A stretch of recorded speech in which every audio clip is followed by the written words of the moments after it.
एक सार्वजनिक चर्चा होती है, ये होती है कि हम लोग कहेंगे देखो सरकार को काम नहीं करने देते, वो कहेंगे कि देखो सरकार हमको सुनती नहीं है।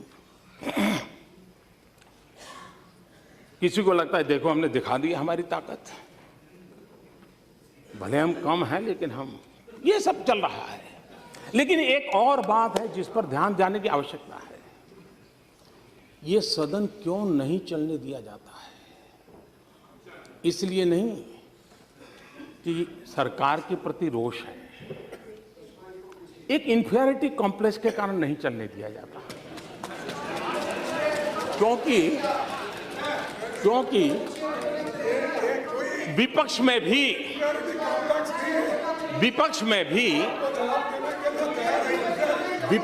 भी ऐसे होनहार सांसद है, ऐसे तेजस्वी सांसद है, और मैं मानता हूं उनको सुनना, उनके विचार अपने आप में एक बहुत बड़ी एसेट है। लेकिन अगर सदन चलेगा तो उनको बोलने का अवसर मिलेगा, अगर वो बोलेंगे तो बहुत उनकी जय जयकार होगी, तब हमारा क्या होगा ये चिंता सता रही है। ये इंफीरियरिटी है कि विपक्ष के सामर्थ्यवान सांसद न बोल पाए, विपक्ष के सामर्थ्यवान सांसदों की प्रतिभा का परिचय देश को न हो। इसलिए ये सरकार को रोकने वाली बात तो अपनी जगह पे है, लेकिन विपक्ष में कोई ताकतवर बनना नहीं चाहिए, कोई होनहार दिखना नहीं चाहिए।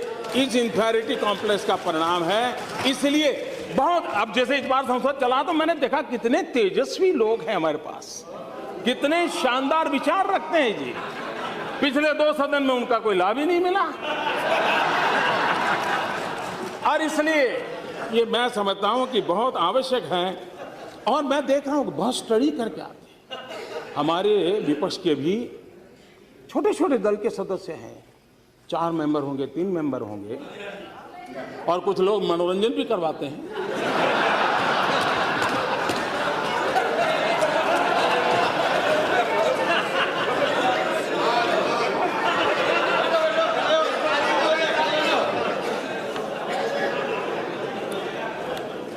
हम लोग किसी की मजाक नहीं उड़ानी चाहिए। मेक इन इंडिया की मजाक उड़ा रहे हैं ना, मेक इन इंडिया की मजाक उड़ा रहे हैं। ये मेक इन इंडिया देश के लिए है। हाँ, सफल नहीं हुआ तो सफल होने के लिए क्या करना चाहिए, सफल होने में क्या कमियां हैं उसकी चर्चा होनी चाहिए। लेकिन मैं एक बात कहना चाहता हूं, और मुझे लगता है जाने ऐसा क्यों है कि हम लोग अपने देश की इमेज ऐसे बनाते हैं जैसे हम भीख का कटोरा लेकर के निकले हो, और जब हम खुद ऐसा कहते हैं तो दूसरे लोग यही बात और ज्यादा चीख करके कहते हैं और ज्यादा मजबूती से कहते हैं। ये मैं नहीं कह रहा हूं, श्रीमती इंदिरा गांधी कह रही है। ये 1974 में इंद्रप्रस्थ कॉलेज में आपने, इंदिरा जी ने ये भाषण किया था, और इसलिए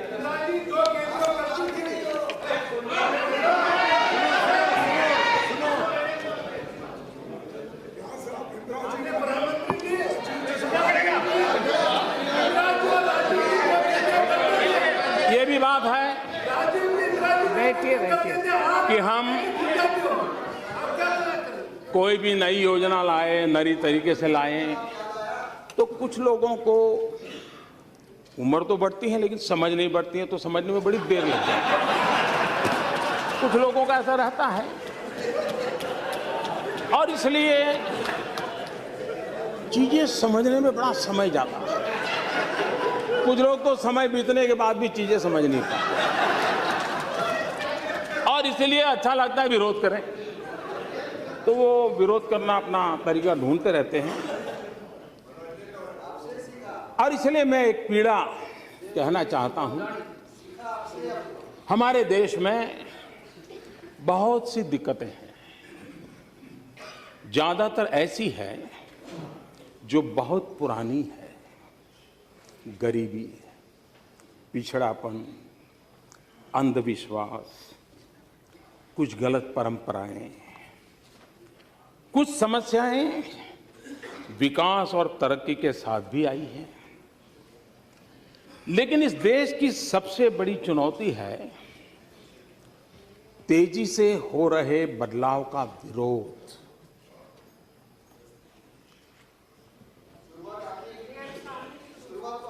ये विरोध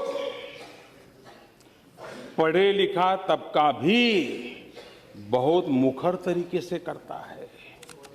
जैसे ही कोई खास काम आगे बढ़ता है, 100 कारण बताए जाने लगते हैं कि ये काम क्यों नहीं करना चाहिए।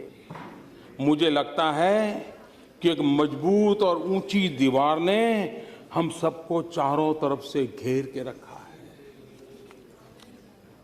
कितनी सटीक बात है। ये 1968 में इंदिरा गांधी ने कही थी। यहां पर कोई भी बात आई तो ये कहा जाता है कि ये तो हमारे समय का है, ये तो हमारी देन है। कुछ बातें ऐसी हैं जो आप ही की तो देन है। अब हमने एक अभियान चलाया स्कूलों में टॉयलेट बनाने का। अब आपकी बात सही है कि मोदी जी, अगर हमने हमारे कार्यकाल में सभी स्कूलों में टॉयलेट बना दिए होते तो तुम क्या करते? ये तो हमने नहीं बनाए, इसलिए तुमने 4 लाख बनाए। ये आप ही की तो देन है।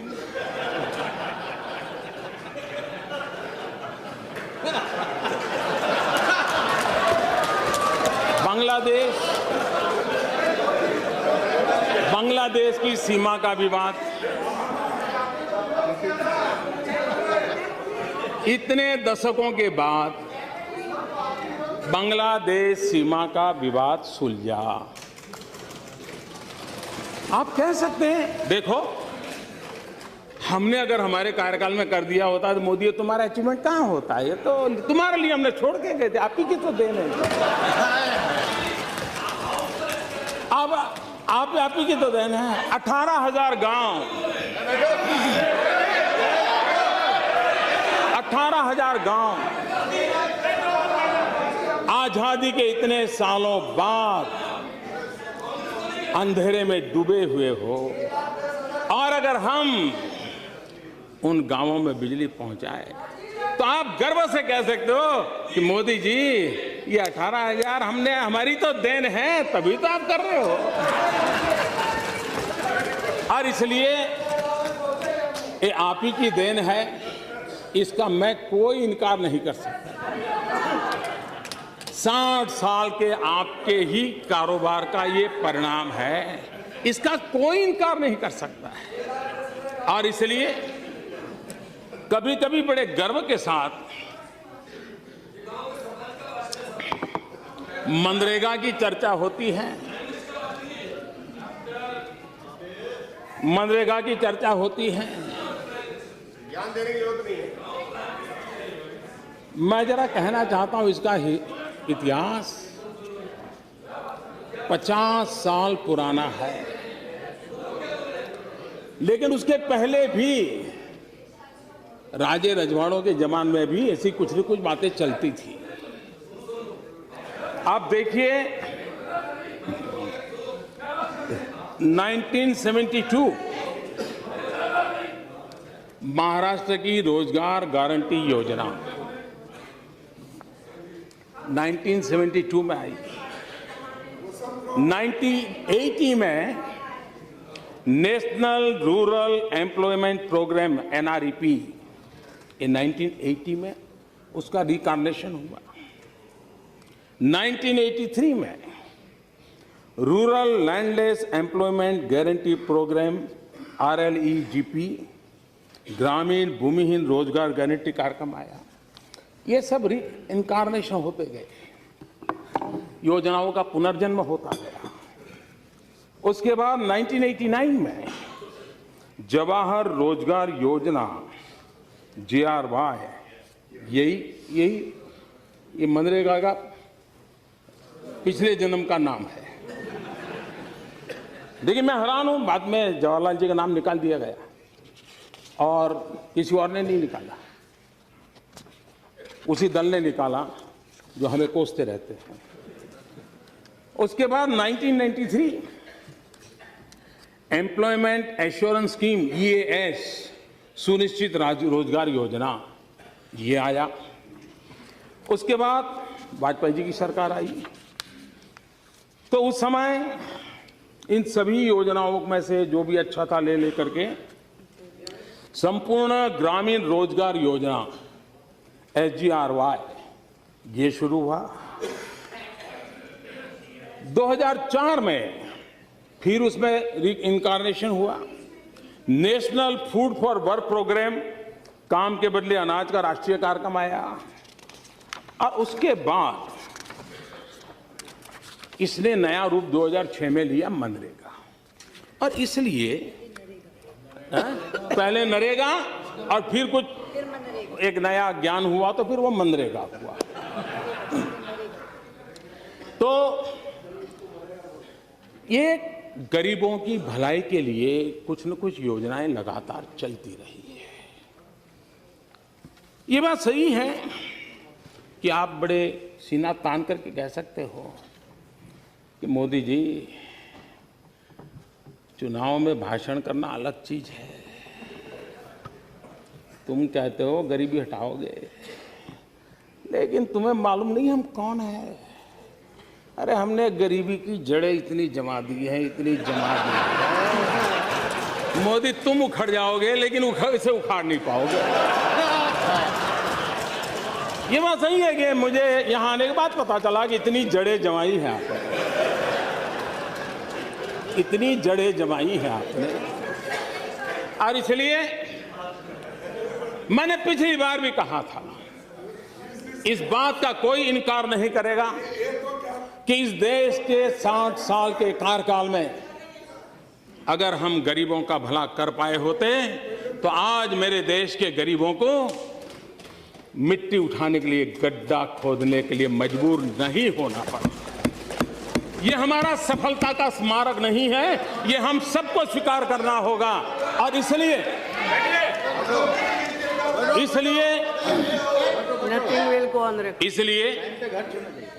ये हमारा दायित्व भी बनता है कि ये जो क्रमिक विकास चला है इस योजना का, उसको और अच्छी बनाए और उस जिम्मेवारी को निभाने का हम प्रयास कर रहे हैं। लेकिन ये बात स्वीकार करनी होगी कि हम उस हालत पर देश को लाए हैं, इवन स्किल लेबर को भी अनस्किल होने में मजा आने लगा है। और इसलिए मैं जब कहता हूं कि हमारी विफलताओं का स्मारक है, इसका मतलब यही है कि गरीबी न होती तो इस नरेगा या मनरेगा की जरूरत नहीं होती। लेकिन ये सच्चाई है और मैंने आकर के देखा कि ऐसी गरीबी की जड़ों को जमा दिया गया है कि उसको उखाड़ फेंकने के लिए मुझे भारी मेहनत करनी पड़ रही है।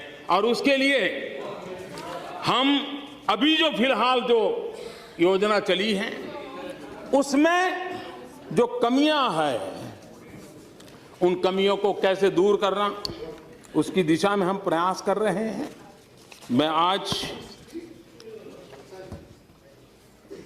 आदरणीय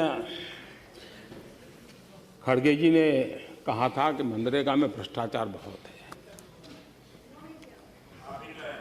मैं आपके साथ 1000% सहमत हूं, मुझे इसका कोई विरोध नहीं है। आप 2012 के CAG की रिपोर्ट को देख लीजिए, क्या ऑब्जर्वेशन किए हैं, कैसे भ्रष्टाचार ने इसके साथ जड़ें जमा दी हैं, कैसे गरीबों के नाम पर रुपये लूटे जा रहे हैं, इसकी उसमें चर्चा है। 2012 के CAG रिपोर्ट में चर्चा है।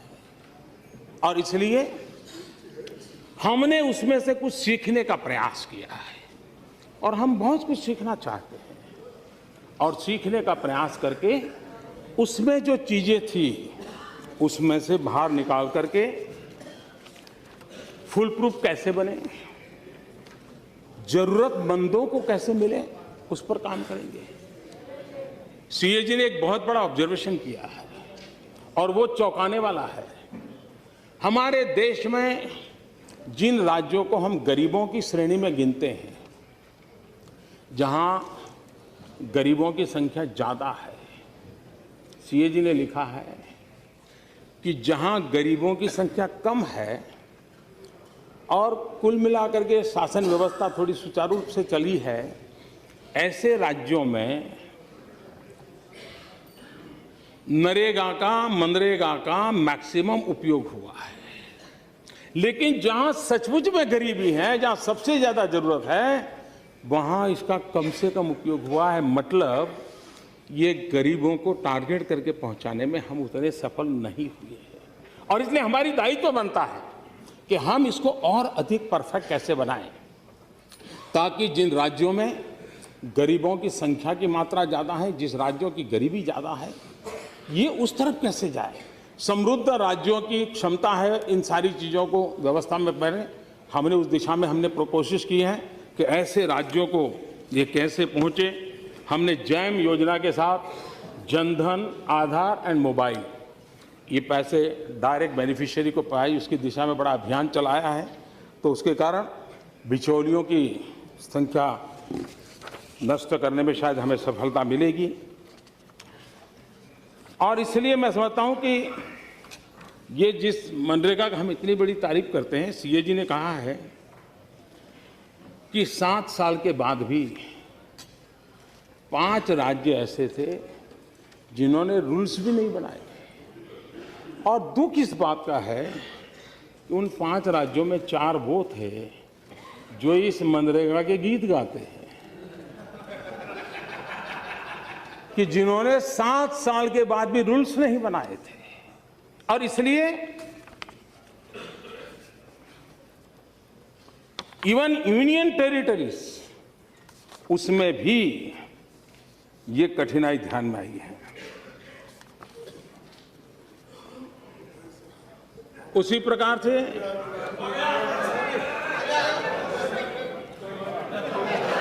8 राज्यों में 4 ब्लॉक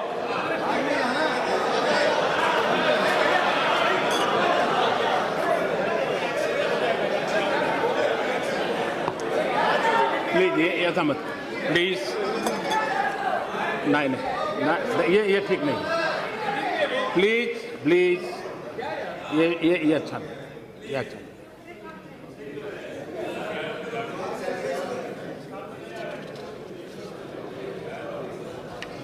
इतना ही नहीं, 100 दिन का हमारा लक्ष्य हम कभी भी पूरा नहीं कर पाए। एवरेज 30 दिन 40 दिन से गाड़ी अटक जाती है। हमने जिस प्रकार का उसका नया स्ट्रक्चर बनाने का प्रयास किया है, उसमें टारगेटेड हो, अधिकतम रोजगार मिले, अधिकतम दिवस तक रोजगार मिले, बिचौलिए समाप्त हो, पाई पाई का सही उपयोग हो और उसकी ऑडिट की व्यवस्था हो। इस दिशा में हमने भरपूर प्रयास किया है और इसलिए मुझे विश्वास है आज श्रमिकों के बैंक डाकघर खातों में सीधे अंतरण के इलेक्ट्रॉनिक तरीके से ये पैसे जाते हैं। 94% श्रमिकों को इसी माध्यम से भुगतान करने की दिशा में हम आगे बढ़े हैं। कभी न कभी ये सदन सिर्फ इस ईर्ष्या भाव से काम करने के लिए नहीं है कि मेरे से तेरी सफेद सर्फ ज्यादा सफेद क्यों है। ये ईर्ष्या भाव के लिए नहीं है। मैं मानता हूं जो आलोचना हो रही है हमारी, माननीय अध्यक्षा जी, आलोचना इस बात के लिए नहीं हो रही है कि हमने कुछ गलत किया है। चिंता इस बात की है कि तुम हमसे अच्छा क्यों कर रहे हो, कैसे कर रहे हो, ये चिंता का विषय सता रहा है और इसलिए परेशानी हो रही है। जो 60 साल में नहीं कर पाए वो आप कैसे कर लेते हो, ये चिंता का विषय है। और योजनाएं कैसी होती है, लंबे अरसे तक कैसा लाभ करती है। इस देश के इंटेलेक्चुअल क्लास को भी मैं निमंत्रित करता हूं कि 2 योजनाओं का एक कंपैरेटिव स्टडी करने की जरूरत है। एक अटल जी के समय शुरू हुई प्रधानमंत्री ग्रामीण सड़क योजना, और दूसरी ये हमारी मनरेगा। आप एनालिसिस देखोगे, प्रधानमंत्री ग्राम सड़क योजना का उन राज्यों को सबसे ज्यादा लाभ मिला है जो कुल मिलाकर के गरीबी की श्रेणी में आते हैं। रोड बनता है तो रोजगार भी आता है, रोड बनता है तो सुविधा भी आती है, और उसके कारण एजुकेशन में, हेल्थ में, व्यापार में भी एक बदलाव आया है। प्रधानमंत्री ग्राम सड़क योजना में भी भारत सरकार के पैसे गए, मनरेगा में भी गए, लेकिन एसेट क्रिएशन हुआ, और इसलिए उसमें से सीख करके हम मनरेगा को भी एसेट क्रिएशन के पर बल दे रहे हैं। उसमें भी पानी पर सबसे ज्यादा हम बल दे रहे हैं, और उसका परिणाम मिलेगा ऐसा मैं मानता हूं, और हम कोशिश कर रहे हैं। हमारे मल्लिकार्जुन जी ने फूड सिक्योरिटी बिल को लेकर के, एक्ट को लेकर के, और मैंने देखा है कि गुजरात की बात आए तो बड़ा ही मजा आ जाता है, बड़ा आनंद आ जाता है, और फिर कहने को और कुछ होता नहीं तो घूम फिर करके। तो ये आपकी बैंकरप्सी है, मैं जानता हूं कि आपके पास और कुछ है नहीं, लेकिन मैं बताना चाहता हूं जी, जिस राष्ट्रीय खाद्य सुरक्षा कानून के आप इतने गीत गाते हैं और हमें बार बार सुनाते हैं कि हम लाए, हम लाए, हम लाए, हम 2014 मई में आए। अध्यक्ष महोदय जी, मई 2014 तक सिर्फ 11 राज्यों ने हड़बड़ी में उसमें जो अपेक्षाएं थी ऐसी किसी व्यवस्था को पूर्त किए बिना कागज पे लिख दिया था कि स्वीकार करें। जिस बात को लेकर के हम इतनी बातें करते हैं उसकी ये दुर्दशा थी। इतना ही नहीं, आज मैं अभी जो खड़ा हुआ हूं ना, तब की मैं बात बताना चाहता हूं। आज भी 4 राज्य ऐसे हैं, कुल 8, 4 राज्य ऐसे हैं जिसमें आज भी ये फूड सिक्योरिटी एक्ट का नामो निशान नहीं है, और उसमें आपके द्वारा शासित राज्य हैं केरल, मिजोरम, मणिपुर, अरुणाचल प्रदेश, और इसलिए गुजरात ने अब कर लिया, और उन्होंने जिन बारीकियों को पूरा किया है जरा स्टडी करने जाना चाहिए। आपने जाना, आपकी एक पूरी टीम भेजिए। आप केरल में चुनाव में जा रहे हो, आप जिस ताम जाम से बातें कर रहे हो, केरल की जनता आपसे जवाब मांगेगी कि आपने ये जिस एक्ट को लेकर के इतनी बड़ी बातें की, केरल उस एक्ट से वंचित क्यों रखा है, अरुणाचल प्रदेश क्यों रखा था, मिजोरम क्यों रखा था, मणिपुर क्यों रखा था। 8 राज्य बाकी, उसमें 4 राज्य आपके हैं, और इसलिए मैं कहना चाहता हूं कि हम कहते बहुत हैं। कभी कभी कहा जाता है कि ये तो हमारा था, ये तो भैया मैं कैसे कह सकता हूं, रेल मैंने शुरू की। आप कह सकते हैं, आप तो कुछ भी कह सकते हैं, हम में वो हिम्मत नहीं है।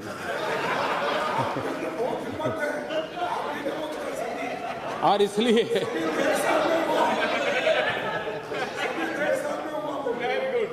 यूपीए के 10 साल रेलवे, सुरेश जी हूं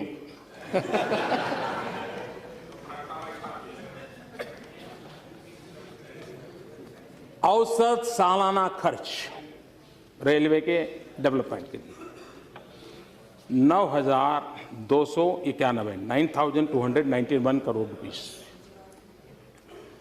हमारे इस 2 साल में 32,587 करोड़ रुपीस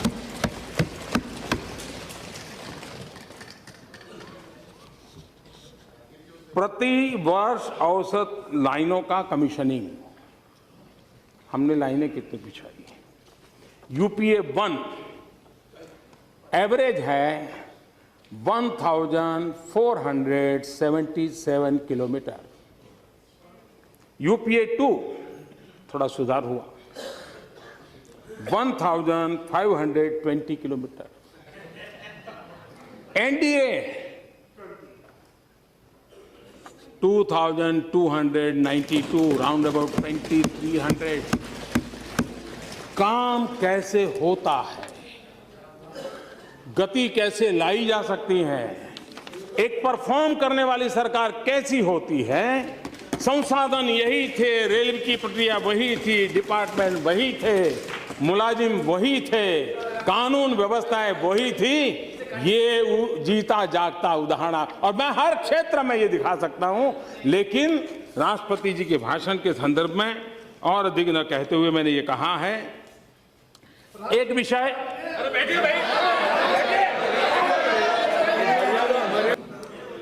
भारत जैसे लोकतंत्र में हम देश के नागरिकों को अफसरशाही के भरोसे नहीं छोड़ सकते।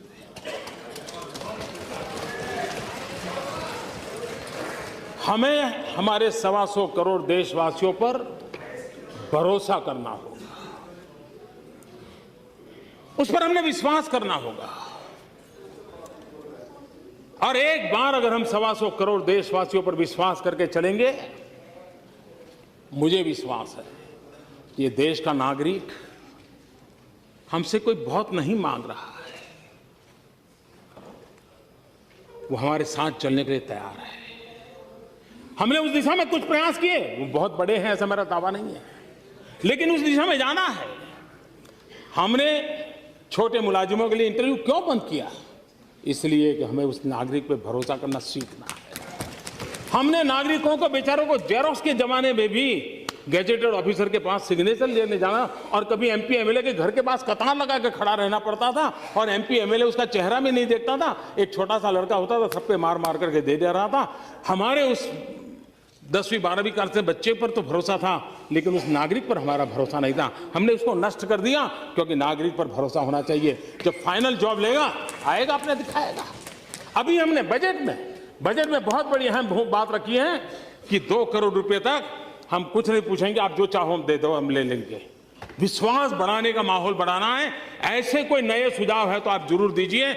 मैं चाहूंगा कि सरकार आदत डाले, ये सरकार को भी कब सुधरना चाहिए, इस सरकार में भी सुधार आने चाहिए। और आपकी मदद के बिना नहीं आएंगे जी, आपकी मदद चाहिए मुझे, आप लोगों का साथ चाहिए, आपके अनुभव का मुझे लाभ चाहिए। मैं नया हूं, आप अनुभवी लोग हैं, आइए कंधे से कंधा मिलाकर के हम चलें और कुछ अच्छा काम कर करके देश के लिए दे करके जाएं। सरकारें आएगी जाएगी, लोग आएंगे जाएंगे, बिगड़ती बनती बात चलेगी। ये देश अजरामर है, देश रहने वाला है, और देश की पूर्ति के लिए हम लोग काम करें। इसी एक अपेक्षा के साथ फिर एक बार राष्ट्रपति जी को आदरपूर्वक मैं अभिनंदन करता हूं, उनका धन्यवाद करता हूं। बहुत बहुत धन्यवाद।